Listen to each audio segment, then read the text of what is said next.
welcome to Logan's Mosh Pit. Glad to have you here. Do me a favor and please subscribe if you haven't already. I know what you need, some more rock and read. Today we'll pick up where we left off with Chapter 3 of Set the Night on Fire by the lead guitarist of the Doors, Robby Krieger. Now, let's find out what the third chapter has in store for us.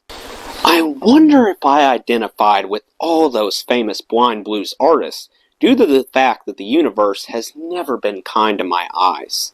If you look at old promo photos of the Doors, I'm often squinting due to my sensitivity to all the bright flash bulbs. I still have to force myself not to squint in photos today. I had LASIK surgery in the 90s, twice, but it wore off after a few years, and then I developed cataracts and had to have surgery on them, and then I had to have radial keratotomy surgery in my left eye, where they had to physically cut into my cornea to correct the farsightedness from the cataract surgery. And meanwhile, the iris in my right eye doesn't close properly because it got whacked with a tennis ball. By an eye doctor, ironically. As a young man growing up in perpetually sunny Southern California, I was always athletic and confident. My twin brother Ronnie and I excelled at golf at an early age. We were both on the gymnastics team at school, and we were always picked first for kickball teams.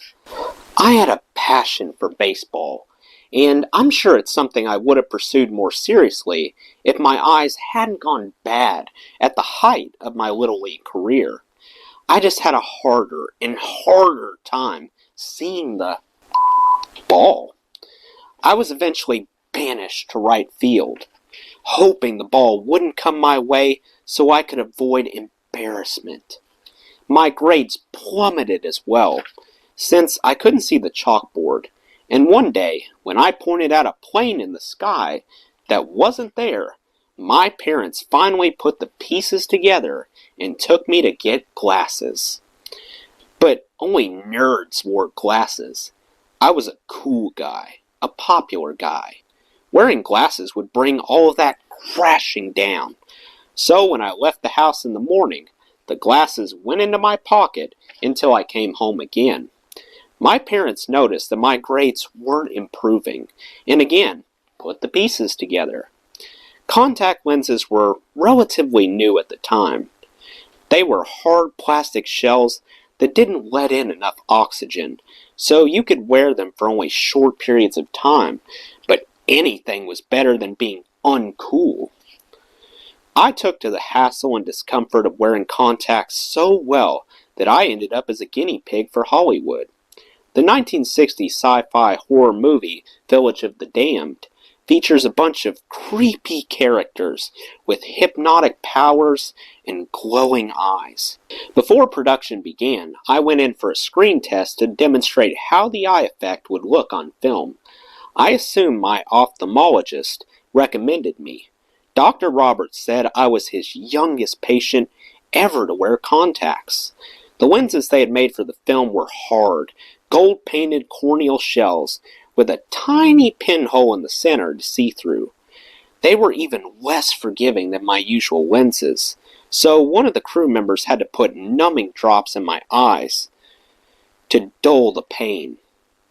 It was exciting at first to be on a real soundstage with all the big lights and cameras, but after a few hours, when the drops wore off, my eyes were screaming for relief. I put on a brave face, but I'm sure it became clear that they couldn't possibly expect a full cast to comfortably act in those things. I loved the movie when it came out, but likely due to my excruciating screen test, they scrapped the corneal shells and created the glowing eyes in post-production.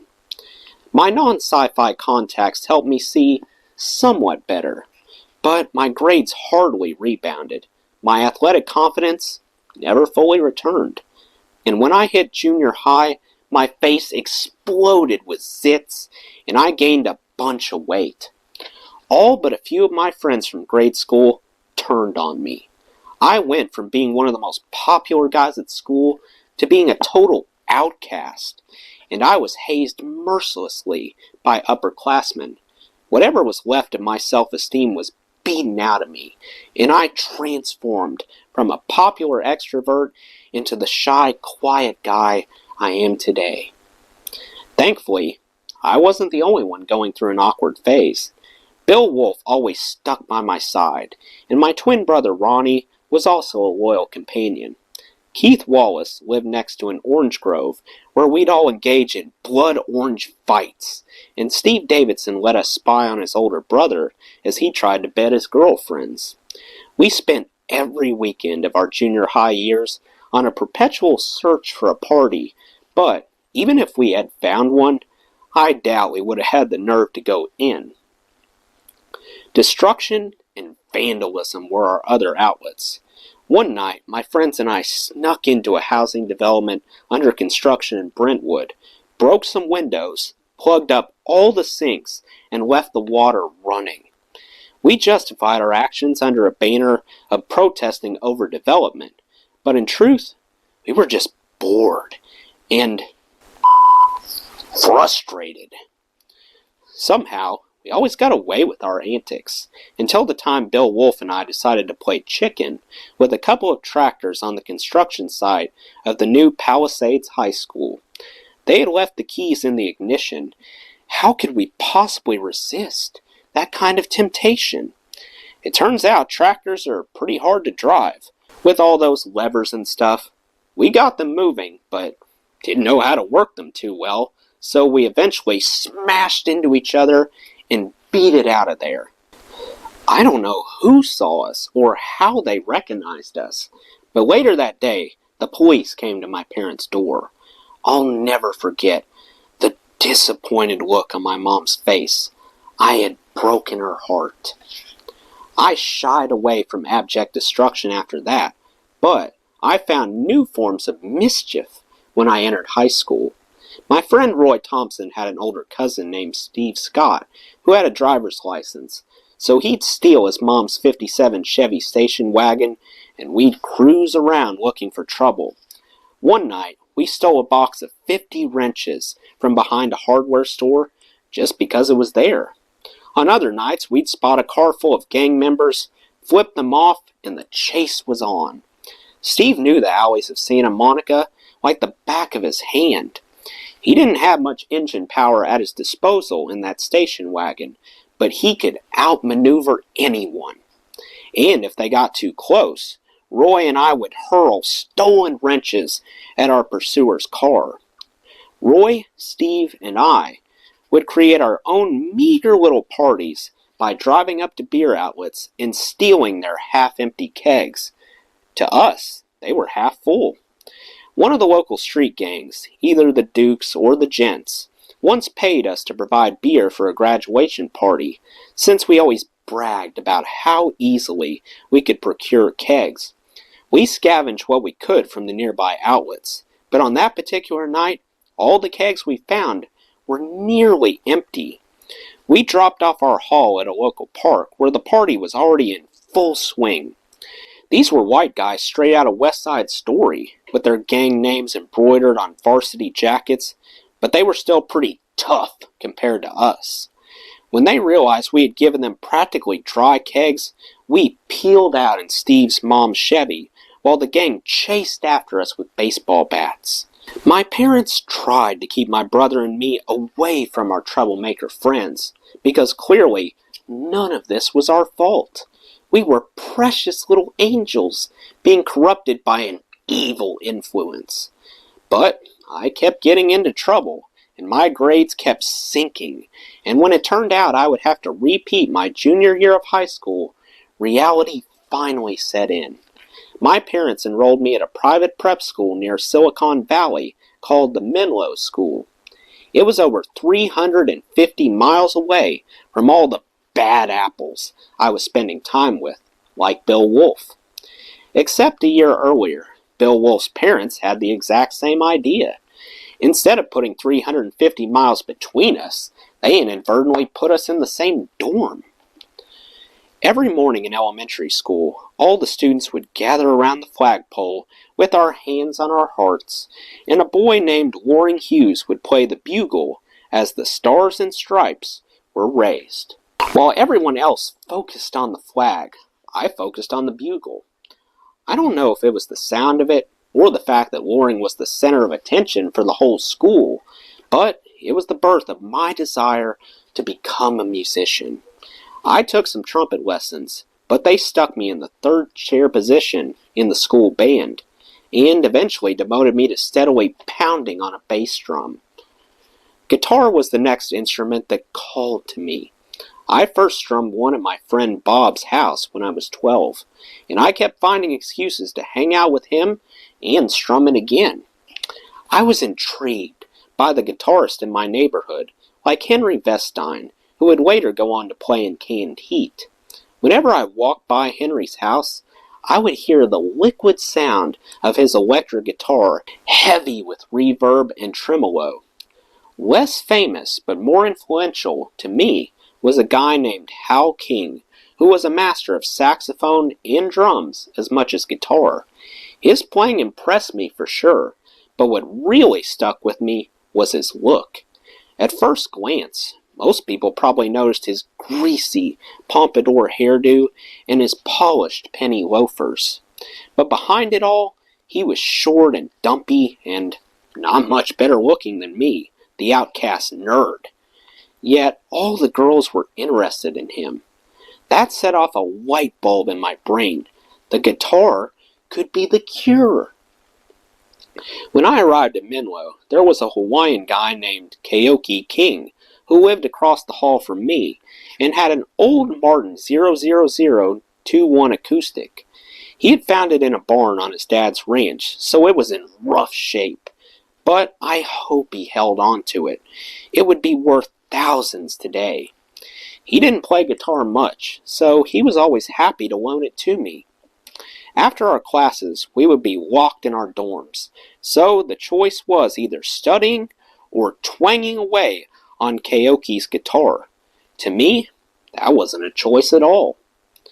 I played Keoki's guitar practically every night at Menlo until I finally got an instrument of my own, a traditional flamenco-style acoustic made of lightweight cedar with an ebony fretboard, sculpted by master Mexican luthier Juan Pimentel. Once I picked it up, I almost never put it down. And my theory about the guitar being the key to coolness was proven correct. Everyone at school suddenly became my best friend, so they could get their hands on my Juan Pimentel acoustic. Aside from the extended rehearsal time, Menlo also bathed me in new music brought in by other students from all over the country. For the first time, I heard Robert Johnson and B.B. and Albert and Freddie King, the blues, the real deal blues. It was also the peak of the American folk revival, which fed me Joan Baez, Ramblin' Jack Elliott, Lead Belly, and my personal all-time favorite, Bob Dylan. Rounding out the mix was a healthy helping of flamenco. My dad had a record called Dos Flamencos, an entrancing ballad of classical guitar by Jaime Grifo and Nino Marvino. The intricacy and delicacy of it left me awestruck. Bill Wolf and I decided we would be the next Dos Flamencos, but we were still two beginner guitarists. Over the summer break, Wolf and I split the cost of guitar lessons with some notable flamenco instructors, Peter Evans and Arnold Lessing. They used to play regularly at a place called Casa Madrid on Pico Boulevard, accompanying traditional Spanish dancers who mesmerized Wolf and me with their expressive moves and swishing, swirling Sevillana skirts. With regular lessons and diligent practice, we went from terrible to not bad pretty quickly. And when we returned to school, we continued to own our skills every night after lockdown. In addition to the gossamer, ethereal sound of flamenco, I was also drawn to the clunky, campy sound of jug band music. Well, not so much the sound as the image. The guys on the cover of the first Jim Kweskin and the Jug Band album look like goofballs, but they also look stoned, and that was cool. Wolf, in fact, immediately ran out and bought round blue sunglasses, just like the one Jug player Fritz Richmond was wearing on the album cover. Predating John Lennon's trend-setting round sunglasses by several years. The music itself was so unapologetically corny that it felt almost defiant. My schoolmates and I snuck out to see Jim Kweskin and Dave Van Ronk live at clubs around the Bay Area. We also caught a show or two featuring Mother McCree's Uptown Jug Champions. Everyone at school always talked about how cool the Mother McCree's guys were, so my friends and I started thinking that if we formed our own jug band, we could be the cool guys everyone was talking about. The beauty of jug band music was that it didn't require too many real instruments. I played guitar, Wolf pulled double duty on guitar and washboard, Scott played kazoo, Jerry played a washtub bass, and Finney sang and played the jug. We called ourselves the Back Bay Chamber Paw Terriers, which was Finney's idea. He was from the Back Bay area of Boston. The rest of us were California born and bred, so the name didn't make much sense. But we heard if you were from the Back Bay, you were cool, and Finney used to have a band with the same name and wanted to use it again. Out of all the bands I've been in over the years, it's certainly not the worst name I've played under. We performed only once at a meeting of the school's women's auxiliary. I thought we'd be off in a corner somewhere, providing background music while the ladies socialized. But when we arrived, there was a stage and microphones and rows upon rows of well-dressed middle-aged women sitting and staring at us expectantly. We ran through a handful of jug band covers, mostly Jim Kweskin songs like Washington at Valley Forge, with the chick, chick, chick of the washboard in a chorus that went fo-do-de-o-do. It was objectively silly music, and certainly not what a room full of moms would have preferred. The weight of self-consciousness was heavy on my shoulders as we played, but they loved us. They didn't jump out of their chairs and dance or anything, but it really seemed like their smiles and applause were genuine. Maybe they were humoring us, but it was my first time on stage, and the validation of a crowd, even just a crowd of politely clapping old ladies, was enough to ensure it wouldn't be my last. Keoki was a good friend, not only for loaning me his guitar, but also for introducing me to his sister, Jeannie. She attended an all-girls Catholic school half a mile down the road from Menlo. We met up at school dances and went surfing together, and she was one of the first girls I ever made out with. One night, Jeannie and I were imagining the future and talking about where we saw ourselves. I said I was going to become a professional guitar player. I wonder if she believed me. Well, that wraps up Chapter 3. Let me know what you thought of this chapter in the comments below. That does it for today's video, guys. I hope you enjoyed. Make sure to like, comment, and subscribe if you haven't already. I really appreciate the support. I'll see you next time. Till then, rock on.